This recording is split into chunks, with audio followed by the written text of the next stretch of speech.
कैथल और हरियाणा का किसान, आड़ती, मजदूर धान खरीद में धांधली, कुप्रबंधन और बेकायदगी उनसे आज पूरे हरियाणा में उत्पीड़ित है। न तो भाजपा सरकार धान की खरीद कर रही, न किसान को न्यूनतम समर्थन मूल्य यानी एमएसपी मिल रहा। हजारों करोड़ रुपए का नुकसान हरियाणा का किसान और खेत मजदूर झेल रहा है।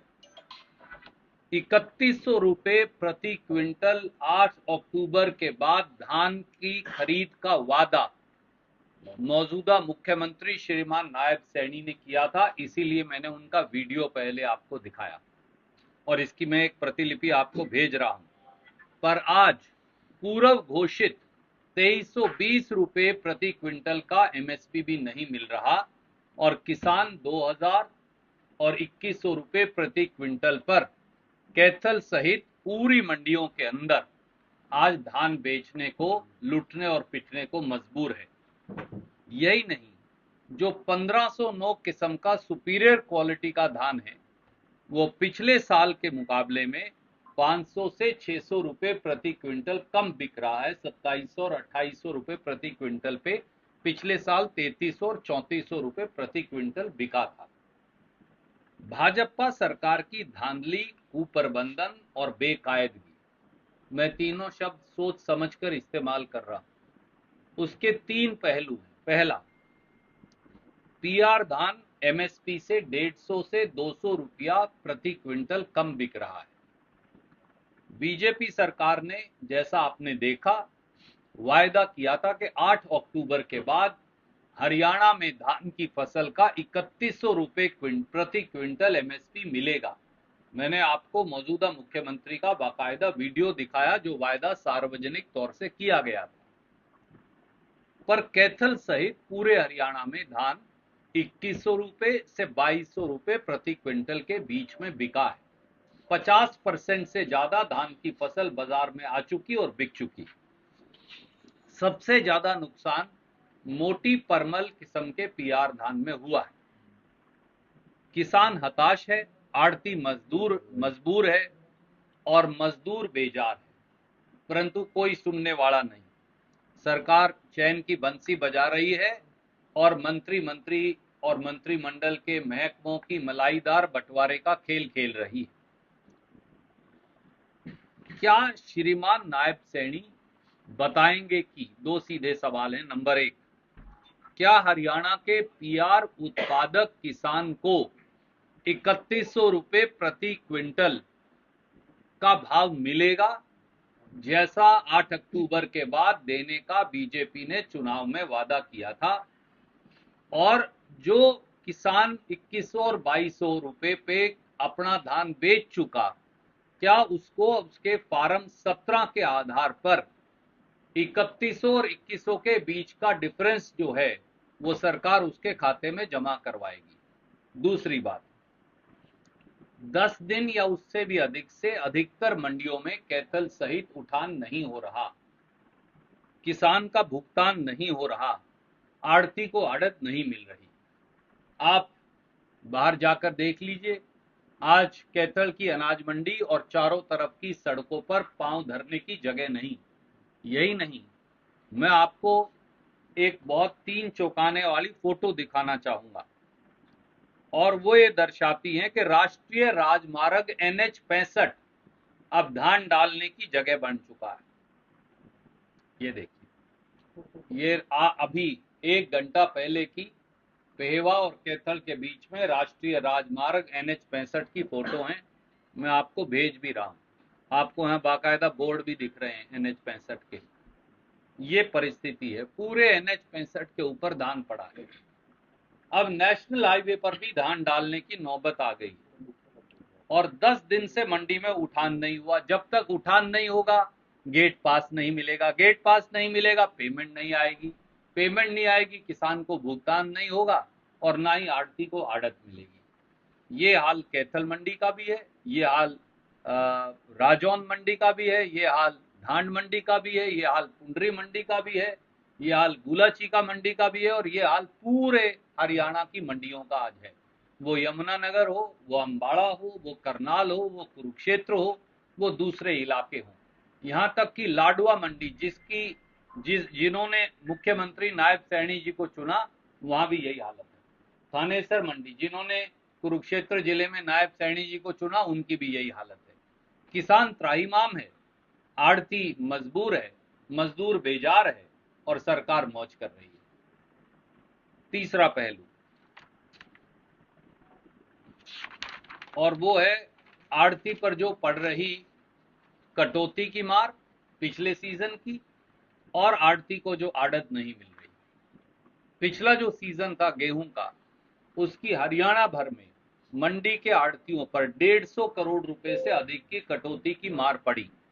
अकेले कैथल में 14 करोड़ रुपए की कटौती दामी से काट ली गई। उसके बाद ये वादा किया गया था कि इस बार चुनाव जीतने के बाद बीजेपी ठीक कर देगी। आज भी 2.5% आड़त को रिस्टोर करने का कोई नामो निशान नहीं है। वही 45 और 46 रुपए पर आड़ती लूट और पिट रहा है। तो एक तरफ फसल का उठान नहीं, दूसरी तरफ फसल डालने की जगह नहीं, और कैथल में तो एक और जाति हो रही है। अगर आप बाहर, अब यहाँ सर पे तो डाल नहीं सकते धान को, आप देख सकते हैं, अगर किसी के पास किसान आ गया आड़ती के पास और उसने सड़क पे डाल ली, तो 3 लाइसेंस कैंसिल कर दिए गए और 15 से अधिक आड़तियों को नोटिस दे दिए गए। सरकार के पास जब जगह ही नहीं धान डालने की, जब नेशनल हाईवे 65 पर भी धान पड़ा है, तो आड़ती का कसूर क्या है उसमें? क्योंकि सरकारी एजेंसियां ना खरीद कर रही ना उठान कर रही। सरकार का सजा आड़ती को, ये एक नया धंधा चला रखा है बीजेपी की सरकार ने। कसूर सरकार का और सजा आड़ती को मिलने लग रही। क्यों? कहाँ डालें? यहाँ डाल सकते हैं, अपने सर पर रखकर धान बेच सकते हैं क्या? जब जगह ही नहीं है तो सड़क पर डालना पड़ेगा। वो NH 65 पर डाल तो रखा है, आपको मैंने बाकायदा फोटो दिखाई। तो ऐसे में हमारी मांग है कि बीजेपी सरकार अपनी कुंभकर्णी नींद से जागे, जश्न के माहौल से बाहर आए और किसान को 3100 रुपया प्रति क्विंटल धान की कीमत दे। और जिस किसान ने 150 और 200 रुपए क्विंटल के नुकसान पर बेच चुका है PR धान जो है, वो उसको भी फार्म 17 के आधार पर बाकायदा बाकी पैसा बकाया जो है डिफरेंस, वो उसके खाते में जमा कराया जाए।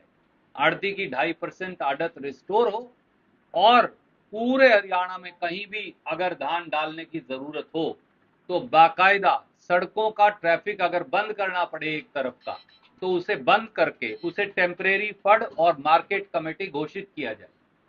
क्योंकि नहीं तो कहां डालेंगे? कैथल की अनाज मंडी का तो कई गुना नुकसान हो गया। 40% धान आया ही नहीं हमारी मंडी में, बाहर बाहर जाके किसी कहीं दूसरी मंडियों में बेच दिया गया। नुकसान किसका हुआ? सबसे पहले तो किसान का हुआ, ट्रांसपोर्टेशन लगी, डीजल लगा। दूसरा आड़ती का हुआ, अगर उसके पास धान आएगा ही नहीं तो वो आड़त कैसे लेगा, जो उसे पहले ही 2.5% से 45-46 रुपया कर दिए प्रति क्विंटल, अब उसे वो भी नहीं मिल रही। मजदूर का क्या होगा, झराई वाले का क्या होगा, तुलाई वाले का क्या होगा, मुनीम का क्या होगा? सबके पेट पर बीजेपी लात मार रही है। और ये बजाय इस पर गौर करने के, बीजेपी की सरकार जो है वो पोर्टफोलियो खेल रही है। पूरा बहुमत है, सरकार बनानी चाहिए थी, परंतु कभी दिल्ली बुला लेते हैं, कभी चंडीगढ़ बुला लेते हैं, कभी मुहूर्त निकलवा लेते हैं, कभी मंत्री की लिस्ट बना लेते हैं, कभी फाड़ देते हैं, कभी पोर्टफोलियो बांट रहे हैं, एक दूसरे से जूतम पजार हो रही है, लोग मर रहे हैं।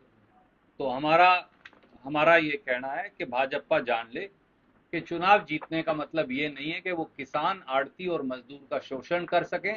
राजधर्म याद दिलाना भी और राजधर्म की के लिए लड़ाई लड़ना भी की अनुपालना के लिए हम ये करते रहेंगे। कोई सवाल आप पूछना चाहें तो आपका स्वागत है। मैं ये वीडियो इत्यादि आपको भेज रहा हूँ और फोटो है सारी। ये शर्मा जी आपको मैं भेज रहा हूँ, आप कृपया। ऐसा है, इनकी मशीनें त्रुटिपूर्ण है और जानबूझकर है, मैं इल्जाम लगाता हूँ। किसान और आड़ती की लूट का धंधा है ये। आप मुझे बताइए, जब दो अलग अलग मशीनें अलग अलग नमी की मात्रा बता रही हैं, तो सच्ची कौन सी है और इसके लिए किसकी जवाबदेही और जिम्मेवारी है? आप स्टैंडर्डाइज नमी मानक की मशीनें क्यों नहीं बना सकते? और अगर दो मशीन अलग अलग बताती हैं तो जो किसान के हक में है, आड़ती के हक में है, नमी की मात्रा वो मानी जानी चाहिए, परंतु ऐसा नहीं हो रहा और ये भी एक खरीद ना होने का एक कारण बहाना बनाया जा रहा है।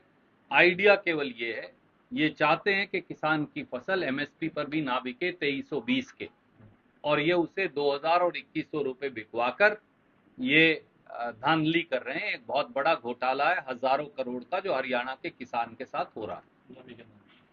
नमी के नाम पर भी, कीमत के नाम पर भी, खरीद के नाम पर भी, उठान के नाम पर भी, पेमेंट के नाम पर भी, ये सब उसके जुड़े हुए पहलू।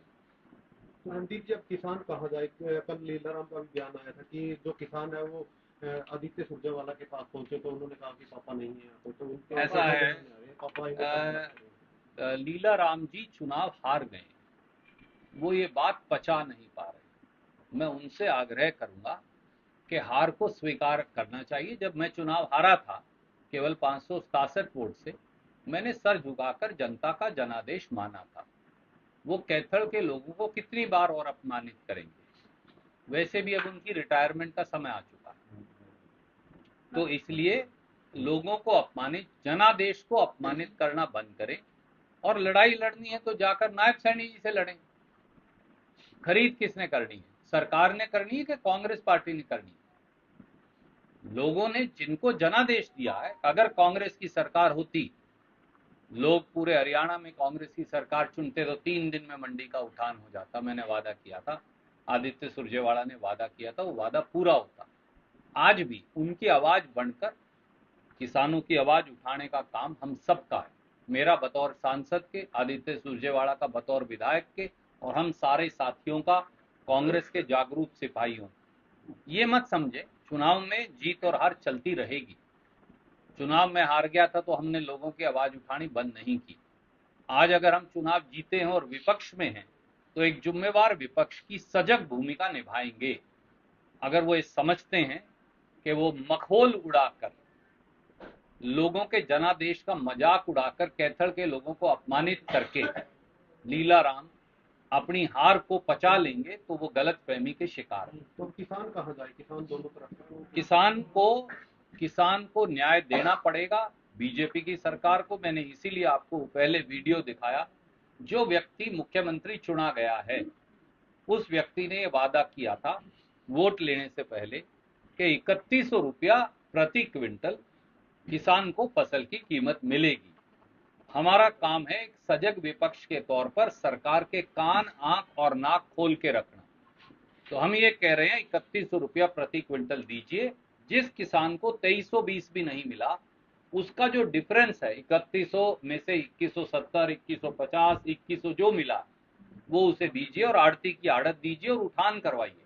48 घंटे के अंदर उठान करवाना चाहिए। सरकार चाहे तो क्या नहीं हो सकता। दुर्भाग्य ये है कि वो पोर्टफोलियो खेल रहे हैं, मंत्री पद खेल रहे हैं, और उन्हें हरियाणा के लोगों से कोई वास्ता नहीं। वो समझते हैं कि लोगों का बेवकूफ बनाकर, लोगों को जात पात के आधार पर विभाजित करके उन्होंने वोट ले लिए हरियाणा के लोगों के, इसलिए अब कोई काम करने की जरूरत नहीं रही। तो वे गलत फहमी के शिकार ना रहें। विपक्ष एक सजग और सक्रिय भूमिका निभाएगा। रणदीप जी, कांग्रेस की सरकार आते आते चली गई, तो क्या मंथन किया, क्या आउटपुट आया? देखिए, इस खड़गे जी और राहुल गांधी जी के स्तर पर ये मंथन चल रहा है बाकायदा, और जैसे ही वो कोई निर्णय करेंगे आपको पता चल जाएगा, हमें भी पता चल जाएगा। गुरनाम सैनी का बयान आया कि प्रियंका गांधी को आगे आना चाहिए, राहुल गांधी को पीछे हटना चाहिए। देखिए, वो हमारी पार्टी में नहीं है, उनकी अलग पार्टी है, वो अपनी राय रख सकते हैं। मैं क्यों उनके साथ वाद विवाद में पढ़ूं? उन्होंने कहा कि कांग्रेस की हार का मुख्य कारण जो है भूपेंद्र हुड्डा रहे। देखिए, मैंने इसीलिए कहा, चडूनी साहब किसान नेता हैं, बतौर किसान नेता मैं उनका आदर करता हूं, पर वो एक अलग राजनीतिक दल में हैं, तो मैं उनके साथ क्यों वाद विवाद में पढ़ूं? ठीक है, थैंक यू।